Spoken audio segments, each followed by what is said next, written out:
Super Fayaz अपने office में बैठा एक फाइल के मुताले में मसरूफ था कि इंटरकॉम की घंटी बज उठी। सुपर फयाज ने हाथ बढ़ाकर रिसीवर उठा लिया। यस, सुपर फयाज ने आदत के मुताबिक रोबदार लहजे में कहा, मेरे ऑफिस में आओ अभी और इसी वक्त। दूसरी तरफ से सर अब्दुर्रहमान की गूंजदार आवाज सुनाई दी। Yes sir, yes sir, super Fayaz ने बौखलाए हुए लहजे में कहा और दूसरी तरफ से राब्ता खत्म हो जाने पर उसने रिसीवर क्रडल पर रखा और कुर्सी से उठ खड़ा हुआ। एक तरफ स्टैंड में टंगी हुई अपनी मखसूस कैप उतार कर उसने सर पर एडजस्ट की और अपने ऑफिस से निकल कर वो तेज तेज कदम उठाता हुआ डायरेक्टर जनरल के ऑफिस की तरफ बढ़ता चला गया।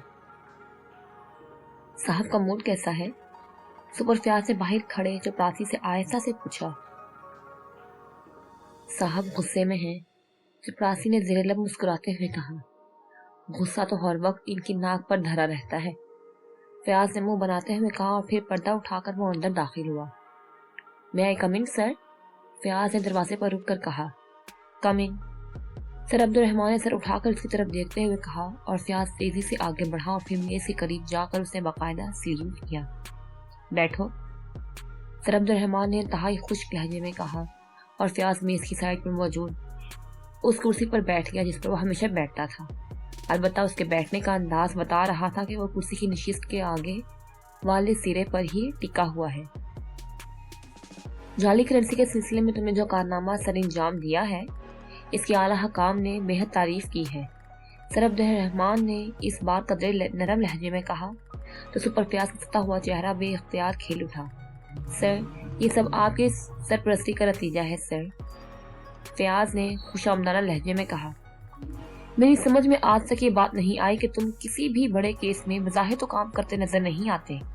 तुम्हारी फाइल खाली ही रहती है, लेकिन फिर अचानक तुम रेड करते हो और यकलख तमाम बड़े बड़े मुजरिम और उनके पूरे ग्रुप्स को गिरफ्तार कर लेते हो। मुझे तो यूं महसूस होता है जैसे काम कोई दूसरा करता है और फिर आखिरी लम्हात में वो तुम्हें आगे कर देता है। सर अब्दुर्रहमान ने कहा तो फयाज चौंक पड़ा। नो सर, मैं खुद ही करता हूँ सर। दरअसल मेरी आदत है कि मैं इस वक्त तक मिशन को सवाई अपने और किसी पर ऊपर नहीं करता जब तक कि मिशन तकमील के आखिरी मरहले पर नहीं पहुंच जाता, क्योंकि हो सकता है कि हमारे डिपार्टमेंट के लोगों में से ही कोई मुजरिमों को इत्तला पहुंचा दे। मुजरिम तो ये कोशिश करते ही रहते हैं कि यहाँ से किसी न किसी को खरीद लें। सुपर फयाज ने जवाब देते हुए कहा, गुड, ये अच्छी पॉलिसी है, लेकिन तुम मेरे बारे में भी यही समझते हो कि मैं भी मुजरिमों के हाथों बिक सकता हूँ? सर अब्दुर्रहमान ने गुस्सीले लहजे में कहा। ओह नो सर, मैं ये मतलब नहीं था सर, लेकिन सर आपकी जुबानी बात तो नहीं की जा सकती। आपको तो तहरीरी रिपोर्ट देनी जरूरी होती है और मैं चाहता हूँ कि जब तक आपको रिपोर्ट दी जाए तो वो मुकम्मल और फाइनल रिपोर्ट दी जाए। सुपर फयाज ने जल्दी से कहा। ठीक है, बहरहाल मुझे आम खाने से गर्ज है। एक और केस मुझे रेफर किया गया है और यह केस इंतहाई अहमियत का हामिल है, इसलिए जिस कदर जल्द मुमकिन हो सके तुमने इसे मुकम्मल करना है, क्योंकि हुकूमत इस सिलसिले में बेहद परेशान है। सर अब्दुर्रहमान ने सामने रखी हुई फाइल उठाकर फयाज की तरफ बढ़ाते हुए कहा। यस सर, हुक्म की तामील होगी सर, सुपर फयाज ने फाइल लेते हुए कहा। बैंक मुलाजमीन की यूनियन के एक अहम लीडर मासूम अली को नामालूम अफराद ने अगवा कर लिया है। पुलिस अब तक इस बारे में कुछ मालूम नहीं कर सकी, जबकि बैंक मुलाजमीन की यूनियन ने हुकूमत पर जबरदस्त दबाव डाल रखा है कि जल्द से जल्द इस लीडर को बरामद किया जाए और मुजरिमों को गिरफ्तार किया जाए, वरना पूरे पाकिस्तान के बैंकों में हड़ताल कर दी जाएगी। और तुम जानते हो कि बैंकों की हड़ताल से मुल्क को किस कदर माशी नुकसान उठाना पड़ेगा। इसलिए हुकूमत ने यह केस हमारे महकमे को ट्रांसफर कर दिया है और साथ ही उन्होंने हुक्म दिया है कि ज्यादा से ज्यादा 1 हफ्ते के अंदर इस लीडर को जिंदा या मुर्दा बरामद किया जाए और मुजरिमों को गिरफ्तार किया जाए। इसलिए केस फौरी नोयत का है और तुम्हें इसे जल्द से जल्द मुकम्मल करना होगा और इसके साथ साथ तुम मुझे रोजाना रिपोर्ट दोगे कि तुमने क्या किया है। सर अब्दुर्रहमान ने खुश्क लहजे में कहा। यस सर, सुपर फयाज ने जवाब दिया। जाओ और फौरी काम शुरू कर दो। सर अब्दुर्रहमान ने कहा तो सुपर फयाज खड़ा हुआ। उसने सलाम किया और फिर फाइल उठाए तेजी से कदम उठाता सर अब्दुर्रहमान के ऑफिस से निकलकर अपने ऑफिस की तरफ बढ़ता चला गया। اس کے چہرے پر شدید پریشانی کے تاثرات نمایاں تھے، کیونکہ اسے بھی احساس تھا کہ یہ کیس انتہائی فوری نوعیت کا ہے، لیکن یہ بات بھی وہ جانتا تھا کہ پہلے جعلی کرنسی کے کیس میں بھی اس نے عمران کو انتہائی بھاری معاوضہ دیا تھا، اور اب اگر عمران سے بات کی تو اس نے ایک بار پھر بھاری معاوضہ طلب کر لینا ہے۔ وہ یہی بات سوچتا ہوا اپنے آفس میں داخل ہوا تو دوسرے لمحے بے اختیار اچھل پڑا، کیونکہ عمران وہاں موجود تھا۔ تم کب آئے؟ سپر فیاض نے حیرت بھرے لہجے میں کہا۔ ابھی آیا ہوں، اور تمہارے چپڑاسی نے بتایا ہے کہ تم ڈیڈی کے آفس گئے ہوئے ہو۔ میں سمجھ گیا کہ ڈیڈی نے تمہیں تمغہ حسن کارکردگی دینے کے لیے بلایا ہوگا۔ آخر تم نے جعلی کرنسی کے سلسلے میں انتہائی اہم کارنامہ سر انجام دیا ہے۔ اخبارات تمہاری کارکردگی کی تعریفوں سے بھرے پڑے ہیں، خاص طور پر سیٹھ اسلم کی گرفتاری اور اس کا اصل چہرہ سامنے لانے پر تو اعلیٰ حکام نے بھی تمہاری بے حد تعریفیں کی ہیں۔ عمران نے مسکراتے ہوئے کہا، تمہارے ڈیڈی نے نہ صرف زبانی تعریف پر ہی ٹکا دیا ہے بلکہ ساتھ ہی ساتھ یہ بھی کہہ دیا ہے کہ کام کوئی اور کرتا ہے اور کریڈٹ تمہیں مل جاتا ہے۔ سپر فیاض نے اپنی کرسی پر بیٹھتے ہوئے منہ بنا کر کہا، تو تمہارا کیا خیال تھا کہ حکومت نے سینٹرل انٹیلیجنس کا ڈائریکٹر جنرل تم جیسے آدمی کو بنانا تھا؟ عمران نے مسکراتے ہوئے کہا، کیا مطلب؟ سپر فیاض نے چونک کر کہا، مطلب یہ کہ اس قدر اہم ترین محکمے کا ڈائریکٹر جنرل کسی احمق کو تو نہیں بنایا جا سکتا۔ عمران نے کہا، تو تمہارا مطلب ہے کہ میں احمق ہوں؟ کیوں؟ سپر فیاض نے پھنکارتے ہوئے کہا، میں نے کب کہا کہ تم احمق ہو؟ اگر تم احمق ہوتے تم میری طرح جوتیاں چڑکاتے پھرتے نظر آتے۔ تمہاری تعریفیں تو سارا پریس کر رہا ہے، پھر بینکوں کے لاکر اور اکاؤنٹ دولت سے بھرے پڑے ہیں۔ کیا یہ سب کارنامے کسی احمق کے ہو سکتے ہیں؟ عمران نے کہا تو سپر فیاض کا بگڑا ہوا چہرہ بے اختیار کھل اٹھا۔ کون کہتا ہے کہ تم احمق ہو؟ تم تو مجھ سے بھی زیادہ عقل مند ہو۔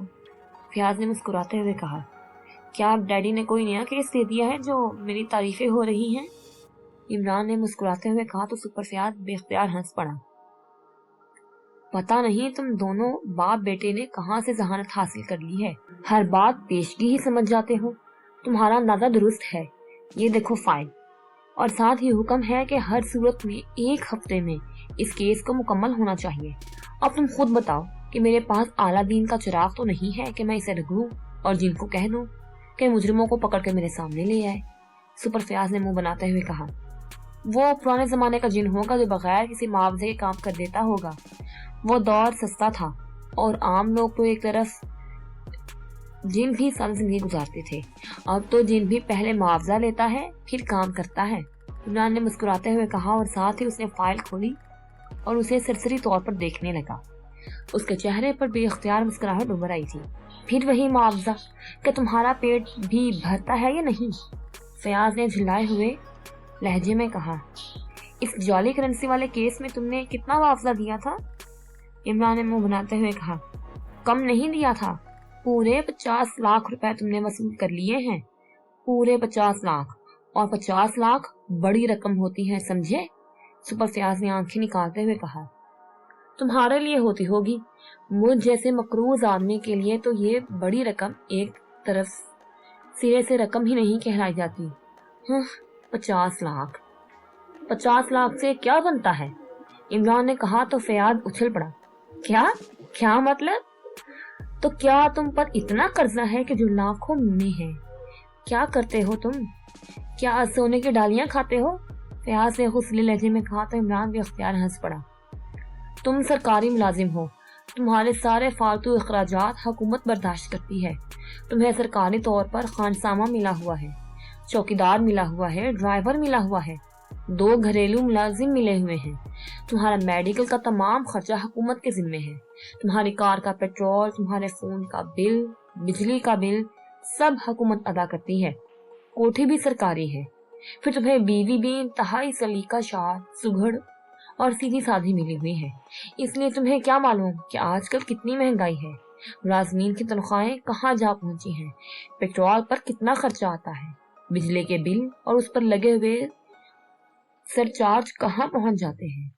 تم اپنے 50 لاکھ کو رو رہے ہو؟ عمران نے کہا، کچھ بھی کر لو، 50 لاکھ کوئی معمولی رقم تو نہیں ہے، سمجھے؟ मुझे यकीन है कि वो सुलेमान तुम्हें अहमक बनाए रखता है। वो इंतहाई शातिर और चालाक आदमी है। फयाज ने कहा, तुम्हारी बात ठीक है, वो वाकई बेहद शातिर और चालाक है। अब देखो, जैसे ही उसे मालूम हुआ कि तुमने मुझे 50 लाख रुपए दिए हैं, वो 2 दुकानों के उधार के बिल उठाकर आ गया। और तुम यकीन करो, मुझे तुम्हारे 50 लाख रुपए के साथ और पैसे भी देने पड़े। इमरान ने मुंह बनाते हुए कहा, 2 दुकानों के बिल, 50 लाख रुपए से ज्यादा? कौन सी 2 दुकानें हैं वो? मुझे उनका पता बताओ। 50 लाख को तो दोनों दुकानों में माल नहीं होगा। फयाज ने तेज लहजे में कहा, मैंने उसे तफसील पूछी थी। पता है क्या जवाब मिला था? इमरान ने कहा, क्या जवाब दिया था उसने? सुपर फयाज ने चौंक कर पूछा। उसने कहा था कि वो उधार डैडी के नाम पर ले आता है, क्योंकि मुझे तो कोई जानता ही नहीं। अगर तफसील पूछनी है तो फिर वो उन दुकानदारों को डैडी के पास ले जाएगा। इमरान ने कहा, देखा, मैं कहता हूँ कि वो तुम्हें ब्लैकमेल कर रहा है। कार से पकड़कर निकाल दो इसे। सुपर फयाज ने चौंक कर कहा, कई बार कार से पकड़ने की कोशिश की है, फिर वही डैडी की बात ले आता है। शायद मालूम नहीं कि वो हमारे घर में बचपन से पला बड़ा है, और अम्मा भी तो एक तरफ, डैडी भी इसे बहुत प्यार करते हैं, इतना कि मुझसे भी नहीं करते। वो कोशिश चलाने तक डैडी भी उससे इस तरह प्यार करते हैं कि मैं आज तक ऐसे लहजे के लिए तरसता रहा हूँ। इमरान ने जवाब दिया, तो ये बात है। मेरे हाल ठीक है, तुम जानो। और वो ये फाइल तो तुमने देख ली है, अब बताओ कि तुम इस बारे में मेरी क्या मदद कर सकते हो। फयाज ने कहा, जाहिर है, सर अब्दुर्रहमान की बात दरमियान में आ जाने के बाद अब वो इस बारे में मजीद क्या कह सकता था। ये तो मामूली सा केस है, किसी इंस्पेक्टर के जिम्मे लगा दो, वो खुद ही काम कर लेगा। इमरान ने मुंह बनाते हुए कहा, तुम इसे मामूली कह रहे हो? उधर बैंक मुलाजमीन पूरे मुल्क के बैंकों में हड़ताल का नोटिस दे चुके हैं, और अगर बैंकों में हड़ताल हो गई तो तुम जानते हो मुल्क को कितना नुकसान उठाना पड़ेगा। फयाज ने तेज लहजे में कहा, ओह, ये तो वाकई मसला है। चलो तुम ऐसा करो कि अपनी दौलत का वारिस मुझे बना दो। तुम्हारे मरने के बाद तुम्हारी दौलत से न सिर्फ तुम्हारा शानदार मजार बनाऊंगा, बल्कि वादा करता हूँ कि हर साल उस पर उर्स भी होगा, कवालियां भी होंगी। इमरान ने बड़े संजीदा लहजे में जवाब देते हुए कहा, बकवास मत करो, सीधी तरह बताओ कि क्या करना है इसका। मुझे हर सूरत में 1 हफ्ते के अंदर अंदर मुजरिम भी चाहिए, और ये लीडर भी, जिंदा या मुर्दा हालत में। फयाज ने मेज पर मुक्का मारते हुए कहा, हफ्ता तो बहुत दूर है, अगर तुम हुक्म करो तो अभी और इसी वक्त ये लीडर बरामद हो सकता है। इमरान ने कहा तो फयाज बेख्तियार उछल पड़ा। क्या क्या कह रहे हो? क्या इसे तुमने अगवा कर रखा है? फयाज ने कहा तो इमरान बेख्तियार खिलखिलाकर हंस पड़ा। ठीक है, अब तुमने यही कहना है। मैं चाहता हूँ कि तुम्हारी कारकर्दगी की धाक उठा दूं डैडी पर और आला हुकाम पर, और तुम मुझ पर ही उलट रहे हो। इमरान ने कहा, क्या वाकई तुम दुरुस्त कह रहे हो, मगर ये कैसे मुमकिन है? फयाज ने हैरत भरे लहजे में कहा, ये शख्स जिसका नाम फाइल में मासूम अली दर्ज है, दरअसल उसका नाम प्रीतम दास है और एक काफिस्तान का बाशिंदा है। असल मासूम अली की तो लाश भी अब तक शायद घर सड़ चुकी होगी, और ये इसी जाली करेंसी केस के सिलसिले का बकिया हिस्सा है। इस प्रीतम दास ने मासूम अली की जगह लेकर इंतहाई खौफनाक खेल खेला है। इसने फेडरल बैंक और पाकिस्तान के तमाम अहम बैंकों की अहम ब्रांचों के कैशियर और चौकीदारों को भारी मुआवजे देकर खरीद लिया है, क्योंकि ये बैंक मुलाजमीन के यूनियन का लीडर था। इसलिए इसके राब्ते सबसे आसानी से हो सकते थे, और उनका फाइनल मिशन ये था कि इन बैंकों, हत्ता के फेडरल बैंक के महफूज स्टॉक से असल करेंसी एक ही रात में निकाल कर वहां जाली करेंसी रख देते, और फिर यही जाली करेंसी मार्केट में इन बैंकों के जरिए फैल जाती, और इसके साथ साथ जो असल करेंसी बैंक लेन देन के तहत बैंकों में पहुंचती, वो भी एक ही रात में बदल दी जाती। कि इसके बाद पूरे मुल्क में ये बात फैला दी जाती कि पूरे मुल्क में जाली करेंसी फैली हुई है। जाहिर है, इस बात के फैलते ही लोग वही जाली करेंसी उठाकर बैंकों की तरफ दौड़ पड़ते, लेकिन बैंक जाली करेंसी लेने से इनकार कर देते। इस तरह मुल्क में माशी तूफान बर्पा हो जाता। हुकूमत हालात को संभालने के लिए अपने महफूज स्टॉक से असल करेंसी निकाल कर फैलाने की कोशिश करती, तो वहां से भी जाली करेंसी ही बरामद होती। इसके बाद क्या होता, ये तुम जैसा आदमी भी समझ सकता है। पूरे मुल्क में हर किस्म का लेन देन खत्म हो जाता, लोगों को खाने के लिए रोटी तक ना मिलती। नतीजा, کہ لوگ بھوکے مرتے دکانوں اور غلے کے گوداموں کو لوٹنا شروع کر دیتے۔ ان حالات میں اگر کافرستان حملہ کر دیتا تو پھر کیا ہوتا؟ عمران نے تفصیل بتاتے ہوئے کہا تو فیاض کی آنکھیں حیرت اور خوف سے پھیلتی ہی چلی گئی۔ اوہ، اس قدر خوفناک منصوبہ! اوہ، یہ تو پورے پاکیزے کی تباہی ہے، یہ تو انتہائی خوفناک تباہی پیدا کرنے کا منصوبہ ہے، فیاض نے کہا۔ اور اب تم خود سوچو، جب تم اس منصوبے کو مکمل ہونے سے پہلے ہی ٹریس کر لو اور نہ صرف پریتم داس تمہارے قبضے میں آ جائے بلکہ وہ سب لوگ جو اس منصوبے میں شامل ہیں سب کو تم گرفتار کر لو اور وہ سب اعتراف جرم کر لیں تو پھر کیا ہوگا؟ ڈیڈی تمہیں کیا کہیں گے اور اخبارات اور اعلیٰ حکام تمہارے بارے میں کیا رائے دیں گے؟ تم تو پاکیشیا کے ہیرو بن جاؤ گے۔ تم جہاں سے گزرو گے عوام تمہیں سلام کرے گی، تم پاکیشیا کے نجات دہندہ بن جاؤ گے، عمران نے کہا تو فیاض کے اعصاب فرت مسرت سے بے اختیار پھڑکنے لگے۔ اوہ اوہ، کہاں ہے وہ آدمی، کہاں ہے، جلدی بتاؤ، فیاض نے انتہائی بے چین سے لہجے میں کہا۔ لیکن یہ سب کچھ تو تمہیں ملے گا۔ مجھے کیا ملے گا؟ عمران نے منہ بناتے ہوئے کہا۔ جو تم کہو گے ملے گا عمران، خدا کے لیے پلیز جلدی بتاؤ۔ تم میرے دوست ہو، میرے مہربان دوست، مجھے تمہاری دوستی پر فخر ہے، پلیز عمران، فیاض نے انتہائی منت بھرے لہجے میں کہا۔ خالی دوستی سے کام نہیں چلے گا سپر فیاض، یہ کام تو پہلے کام سے بھی بڑا ہے اور پھر فوری بھی ہو رہا ہے، عمران نے مسکراتے ہوئے کہا۔ دیکھو عمران، تم پیشی کی بات نہ کیا کرو، بس تم کام کر دیا کرو، پھر دیکھنا میں تمہارے لیے کیا کرتا ہوں۔ بس مجھے تمہاری اسی بات پر غصہ آتا ہے کہ تم باقاعدہ بلیک میلنگ پر اتر آتے ہو، فیاض نے کہا۔ سوچ لو، یہ کام تمہارے کسی انسپیکٹر کے ذریعے بھی کرایا جا سکتا ہے، اور جب وہ انسپیکٹر ڈیڈی کے سامنے اپنا کارنامہ پیش کرے گا تو پھر تم کہاں نظر آؤ گے؟ عمران نے کہا۔